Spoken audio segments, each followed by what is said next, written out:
Bismillahirrahmanirrahim. Assalamualaikum warahmatullahi wabarakatuh. Pemirsa Layak TV, ayahanda dan bunda di mana saja berada. Alhamdulillah, kita masih diberi keleluasan waktu oleh Allah untuk berbagi informasi, insya Allah terkait dengan indikator 2 Kabupaten Kota Layak Anak. Informasi ini bersumber dari Kementerian Pemberdayaan Perempuan dan Perlindungan Anak yang bertanggung jawab dalam pengembangan Kabupaten Kota Layak Anak di seluruh Indonesia. Informasi yang kami sampaikan ini menjadi sangat penting, yaitu indikator 2 Kabupaten Kota Layak Anak adalah menguatnya kelembagaan Kabupaten Kota Layak Anak. Apa saja yang menjadi pertanyaan penting untuk menjawab apakah kabupaten kita sudah layak anak terkait dengan indikator 2 ini? Pertama yang diajukan adalah apakah gugus tugas Kabupaten Kota Layak Anak sudah terbentuk? Nah, kalau sudah terbentuk, otomatis jawabannya ya. Jika ya, apa dasar hukumnya? Di sini ibu bapak dapat melampirkan SK tentang gugus tugas Kabupaten Kota Layak Anak beserta masa berlaku serta peran masing-masing, yaitu dari ketua, sekretariat, kemudian bagian-bagian yang akan bertanggung jawab di bagian kelembagaan, kemudian di klaster hak sipil dan kebebasan yang bertanggung jawab di klaster lingkungan keluarga pengasuhan alternatif, yang bertanggung jawab pada klaster kesehatan dasar dan kesejahteraan, kemudian yang bertanggung jawab pada klaster pendidikan, pemanfaatan waktu luang, kegiatan budaya, dan yang terakhir yang bertanggung jawab pada klaster perlindungan khusus. Nah, kalau sudah ada, ini yang perlu kita sampaikan informasinya ke Kementerian Pemberdayaan Perempuan dan Perlindungan Anak yang setiap tahun melakukan evaluasi di kabupaten kota ibu bapak. Jika kalau tidak ada, juga mohon diberikan argumen. Apa alasannya kenapa gugus tugas KLA-nya belum terbentuk? Kemudian pertanyaan kedua, apakah gugus tugas KLA sudah berfungsi? Nah, ini yang menjadi menarik. Keberfungsian dari gugus tugas itu, kalau jawabannya ya, pertama akan ditandai melakukan koordinasi dan mensinkronkan penyusunan rencana aksi daerah atau RAD Kabupaten Kota Layak Anak. Yang pertama. Yang kedua, melakukan koordinasi mobilisasi sumber daya, dana dan sarana dalam rangka penyelenggaraan Kabupaten Kota Layak Anak. Ini otomatis yang tersebar di seluruh SKPD atau OPD teknis dan berada di masyarakat juga atau di dunia usaha maupun media. Kemudian yang ketiga, mengkoordinasikan advokasi, kemudian memfasilitasi setiap OPD atau dinas-dinas atau badan yang belum memahami tentang indikator KLA, ini kemudian akan difasilitasi. Kemudian adanya sosialisasi dan edukasi dalam rangka penyelenggaraan Kabupaten Kota Layak Anak. Nah, ada jawaban yang terakhir, tidak ada. Nah, ini bisa kita sampaikan juga argumennya. Tetapi kalau kita menjawab item A, B, dan C, jangan lupa untuk melampirkan bukti foto, rencana kerja, dan notulensi rapat gugus tugas di masing-masing klaster untuk percepatan setiap indikator. Kemudian, untuk poin A itu dibuktikan dengan adanya mekanisme sinkronisasi RAD KLA ke dalam dokumen perencanaan. Ada paparan dari Bapeda.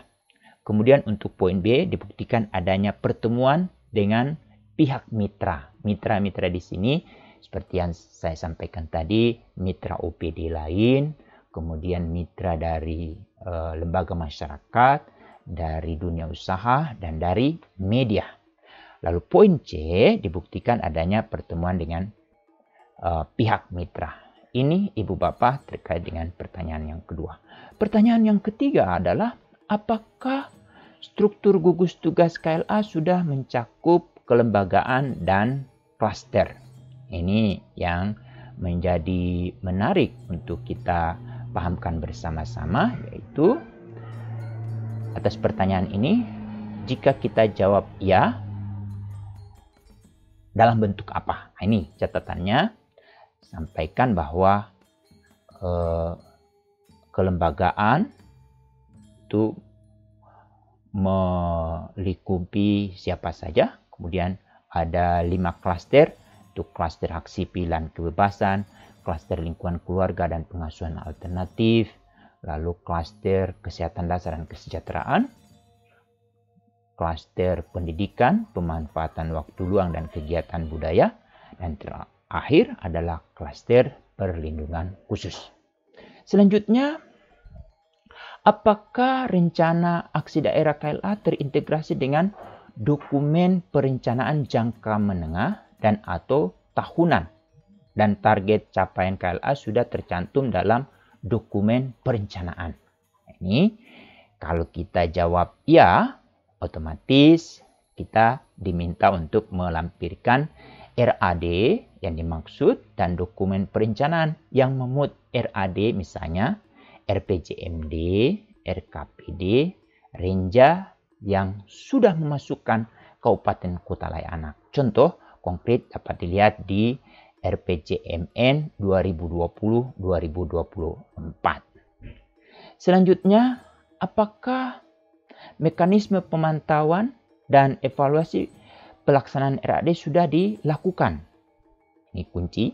Pertanyaan penting ini juga Ibu Bapak dapat jawab apakah ya atau tidak. Kalau ya, otomatis buktikan dengan foto dan notulen rapat terkait dengan pemantauan dan evaluasi pelaksanaan rencana aksi daerah KLA. Misalnya mekanismenya ada rapat, berapa kali rapat, lalu berapa kali evaluasi, yang kemudian Ibu Bapak dapat buktikan dengan adanya foto dan notulen. Apalagi kalau pada saat kegiatan ini ada pelibatan dari pihak masyarakat, lalu dunia usaha, kemudian media massa.